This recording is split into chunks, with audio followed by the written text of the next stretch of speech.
میں نظر آئے گی کاسیات عاریات، لباس پہنی ہوئی ہوگی پھر بھی ننگی ہوگی، ممیلات مائلات، وہ خود بھی دوسروں کی طرف مائل ہو رہی ہوں گی اور دوسروں کو اپنی طرف مائل بھی کر رہی ہوں گی، رؤوسہن کاسنمۃ البخت، ان کے سر کے بال ایسے ہوں گے جیسے اونٹ کی کوہان ہوتی ہے، جیسے اونٹ کی کوہان ہوتی ہے۔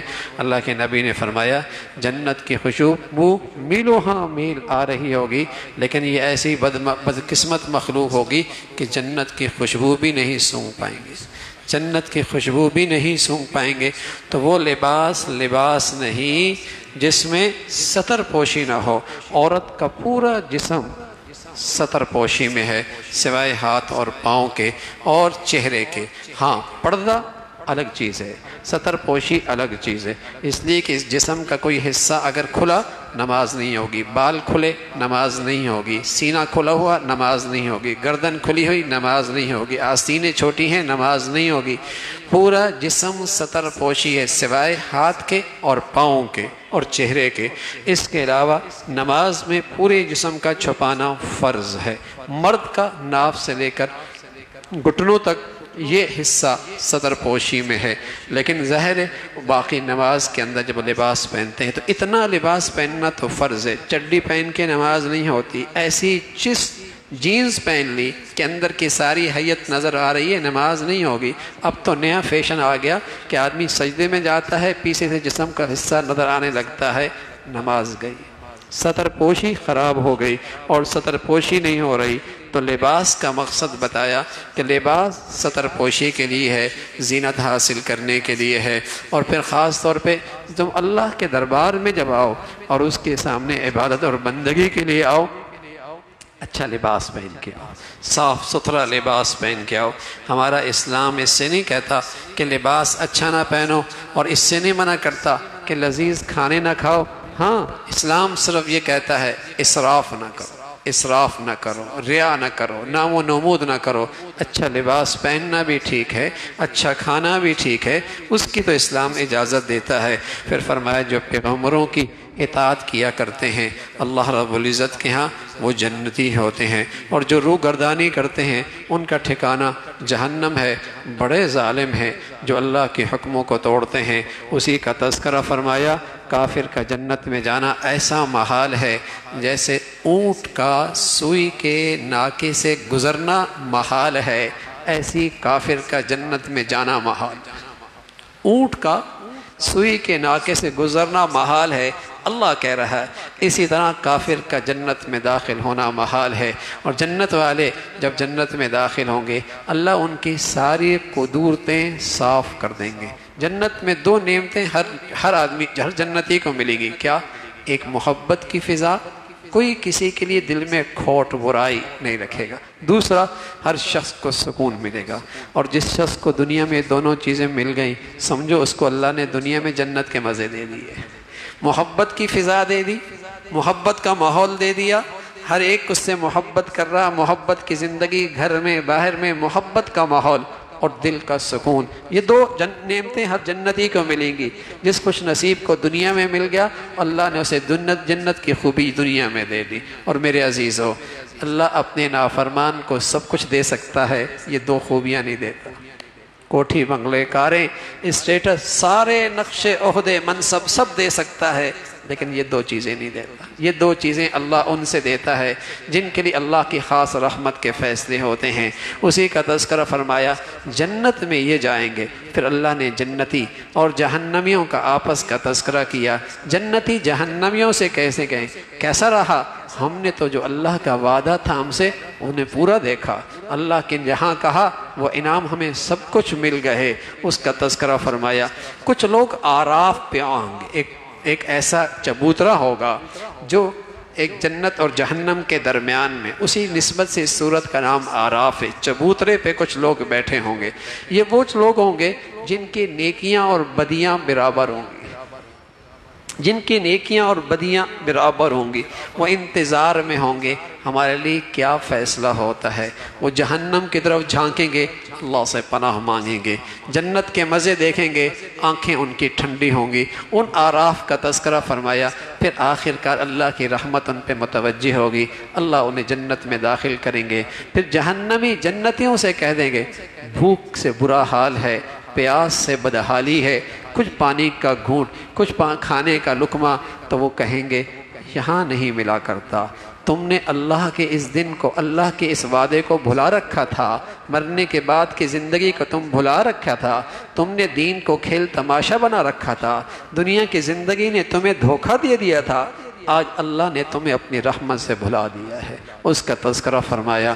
پھر اللہ کی قدرت، اللہ کی بڑائی کا تذکرہ ہے۔ پھر دعا کے ادب بتائے، دعا عاجزی کے ساتھ ہو، آہستگی کے ساتھ ہو، آہستگی کے ساتھ ہو۔ اللہ کے نبی کا عام دعا کا معمول آہستہ آواز کے ساتھ تھا۔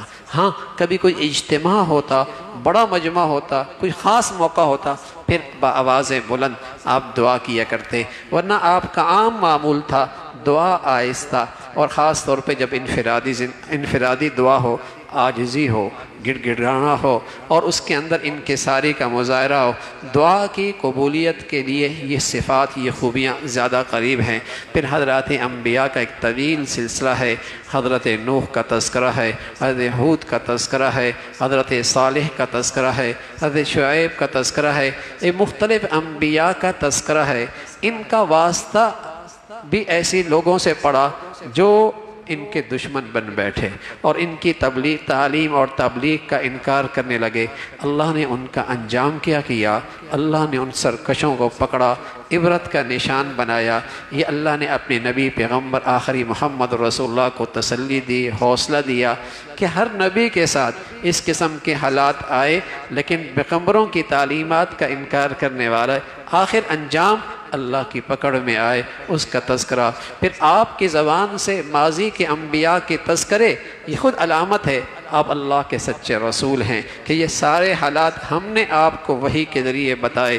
پھر حضرت شعیب علیہ السلام کا بھی تذکرہ کہ قوم شعیب اس کے وڈیرے اور سردار کہنے لگے آپ اپنی تعلیمات اور تبلیغ سے باز نہ آئے تو آپ کو بستی سے نکال دیں گے۔ فرمایا جو تم چاہو کرنا کر لو۔ اللہ کی پکڑ آئی، اللہ نے اس قوم کو بھی ہلاک کر دیا۔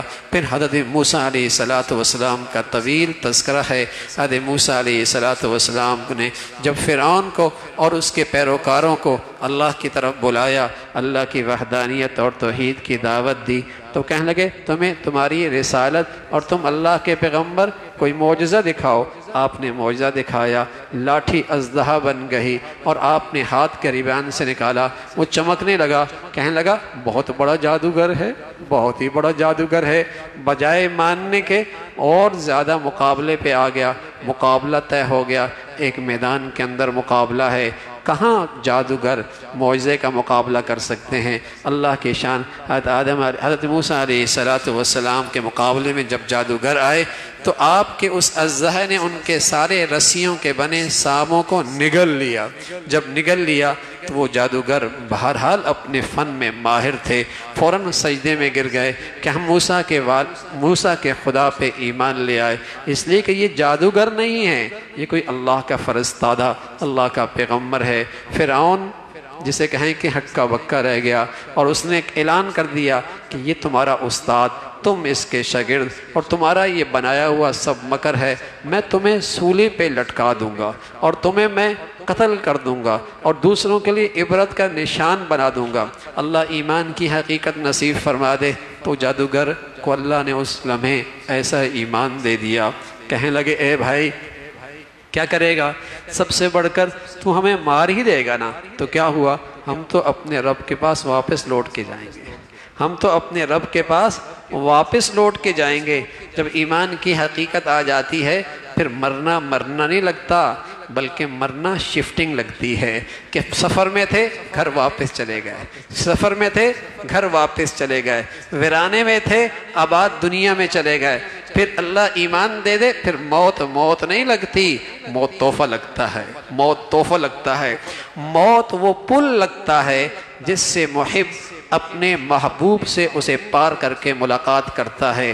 یہ خوبصورت زندگی ہے، پھر خوبصورت زندگی ہے، اس لیے خوف ختم ہو جایا کرتے ہیں، ڈر نکل جایا کرتے ہیں، خوف ختم ہو جایا کرتے ہیں۔ اللہ ایمان کی حقیقت نصیب فرما دے۔ جادوگروں نے کہہ دیا، پھر یہ جادوگر اتنے جلدی ایمان لے کے کیسے آ گئے؟ دو قسم کے لوگ ہوتے ہیں، ایک وہ ہوتے ہیں جو ضدی ہوتے ہیں، ایک وہ ہوتے ہیں جو متکبر ہوتے ہیں، ایک وہ ہوتے ہیں جو عناد ہوتا ہے، انہیں کچھ بھی دکھا دو انہوں نے نہیں ماننا، اور ایک وہ طبقہ ہوتا ہے جو ضدی تکبر عناد نہیں ہوتا، بے خبر ہوتا ہے، بے خبر ہوتا ہے، لا علم ہوتا ہے، جاہل ہوتا ہے، اور جب اس کے سامنے حقیقت آ جائے وہ بہت جلدی حق کو قبول کر لیتا ہے، بہت جلدی حق کو قبول کر لیتا ہے۔ ضد بری چیز ہے، تکبر بڑی چیز ہے، عناد بری چیز ہے۔ اللہ کے نبی صلی اللہ علیہ وسلم کا جن بڑے بڑے قریش کے سرداروں سے واسطہ پڑا، مشرکین مکہ سے، وہ بے خبر نہیں تھے، وہ تو آپ کو ایسے جانتے تھے، آپ کی 40 سالہ زندگی اور آپ کا کردار کریکٹر دیکھا تھا، لیکن چونکہ ضد تھی، تکبر تھا، غرور تھا، کہ ایک عام سے آدمی جس کے ابا کا انتقال ہو گیا، ماں کا انتقال ہو گیا، گھر میں کھانے کوئی نہیں ہے، اور ہم سردار اور رئیس ہو کر اس کے پیچھے چلیں، نہیں، یہ ہماری ناک کے خلاف ہے، یہ ہماری میں کے خلاف ہے، یہ ہماری انا کے خلاف ہے، ایسا نہیں ہو سکتا۔ تکبر رکاوٹ بنتا ہے، لیکن یہ چونکہ لا علم تھے فوراً ایمان لے کے آ گئے۔ اللہ رب العزت نے اس کے حضرت موسیٰ علیہ السلام کی قوم بنی اسرائیل کو نجات دی اس دشمن سے، لیکن یہ بھی بڑی عجیب قوم تھی، جب کبھی مانتی کبھی انکار، کبھی مانتی کبھی انکار کرتی، اس کا تذکرہ فرمایا۔ پھر فرعون پر بھی اللہ نے بار بار تنبیہ فرمائی اور ان پر عذاب بھی بھیجے۔ بس اوقات جہاں دیکھتے، جس پانی کو دیکھتے وہ خون بن جاتا، جس پانی کو دیکھتے وہاں ہر طرف جسے کہیں کہ مینڈکیں بن جاتی، اور بس اوقات ایسی چیزیں اللہ نے بھیجی کہ ان کی ساری فصلیں تباہ ہو گئیں۔ جب کوئی ان پر برے حالات آتے کہتے موسیٰ کی وجہ سے آئے ہیں، اور جب کوئی حالات اچھے آتے کہتے ہماری محنت، ہماری سمجھداری، ہماری منصوبہ بندی، ہماری پلاننگ۔ پھر آخرکار موسیٰ علیہ السلام سے کہتے دعا کریں، آپ دعا کرتے لیکن ان کی سرکشی پھر بڑھ جاتی، اس کا تذکرہ فرمایا۔ پھر اللہ نے موسیٰ علیہ السلام کو اپنے پاس بلایا، اور اپنے پاس بلا کر 40 دن تک ٹھہرایا، پھر تورات دی، اس کا تذکرہ فرمایا۔ آپ نے تورات اپنی قوم کے پاس، بنی اسرائیل کے پاس لے کے آئے۔ بنی اسرائیل بھی بہت جلدی بدکنے والی تھی، حالات سے بہت جلدی اثر لینے والی تھی، بچھڑے کی عبادت کرنے لگی، اللہ کی نافرمانی کرنے لگی، اللہ کی اطاعت سے روگردانی کرنے لگی۔ اس قوم کو بھی اللہ نے بندر اور بازوں کو بندر بنا دیا، اور ایسا عذاب دیا کہ عبرتناک عذاب دیا، اس کا تذکرہ فرمایا۔ پھر اللہ رب العزت نے بتایا، اے نبی آپ کہہ دیں نفع اور نقصان کا مالک اللہ ہے، نفع اور نقصان کا مالک اللہ ہے۔ پھر اللہ نے بتایا جسے کوئی بڑی نعمت ملے، اور سب سے بڑی نعمت کیا ہے اللہ کی؟ اللہ کسی کو آسمانی علم دے دے، اللہ کسی کو دین کا علم دے دے۔ اس نعمت کی جب وہ ناقدری کرتا ہے اللہ کی طرف سے سزا بھی بڑی سخت آتی ہے۔ تو ایک شخص بلعام بن باعورہ ایک شخص تھا جو مفادات کی غرض سے اور مفادات کی خاطر اور دنیاوی مفادات کے لیے اللہ کی دوئی اس علم کو غلط استعمال کرنے لگا، تو اللہ نے اس کی زبان کتی کی طرح بنا دی، اور وہ ہانپتے زندگی گزارنے لگا۔ اسی حال میں اس کی موت آئی، اس کا تذکرہ فرمایا اور توجہ دلائی کہ اللہ کی جب نعمت بڑی ہو تو اگر اس کی ناقدری کرو گے پھر اس کی سزا بھی بڑی سخت ہوتی ہے، اسی کا تذکرہ فرمایا۔ پھر اللہ سے نبی علیہ السلام سے پوچھا جاتا قیامت کب آئے گی؟ آپ فرما دیں قیامت کا علم اللہ کے پاس ہے، صحیح علم اللہ کے پاس ہے، اسی کا تذکرہ۔ پھر فرمایا جب اللہ کوئی نعمت دیتا ہے، اللہ اولاد دیتا ہے، فوراً اسے غیر اللہ کی طرف منسوب کرتے ہیں۔ ان کی آنکھیں کانیں سب کچھ ہیں لیکن سمجھتے نہیں، یہ تو اندھوں کی طرح ہیں، اس کا تذکرہ۔ پھر جو شخص متقی اور پرہیزگار ہوتا ہے، اگر شیطان کہیں اسے کسی غلطی بھی مبتلا کر دے، تقوی کے نور کی برکت سے فوراً اسے ہوش آ جاتا ہے اور فوراً توبہ کر لیتا ہے اور فوراً چونک جاتا ہے کہ شیطان گمراہی میں ڈال رہا ہے۔ تو تقوی پرہیزگاری کی برکت سے آدمی گناہوں پہ اصرار نہیں کرتا، اس کا تذکرہ فرمایا۔ پھر آخر میں سورت کے آخر میں قرآن کی عظمت کا تذکرہ، قرآن پڑھا جائے، ادب سے سنا کرو، اہتمام سے سنا کرو۔ ظاہر ہے جو قرآن جتنا ادب اور عظمت کے ساتھ سنے گا اتنی اس کی برکتیں، انوارات اس کو ملیں گی۔ اللہ رب العزت ہم سبھی کو قرآن کی عظمت، محبت، تلاوت کی توفیق نصیب فرمائے۔ سبحانک اللہم بحمدک، نشہد ان لا الہ الا اللہ، نستغفرک ونتوب الیک۔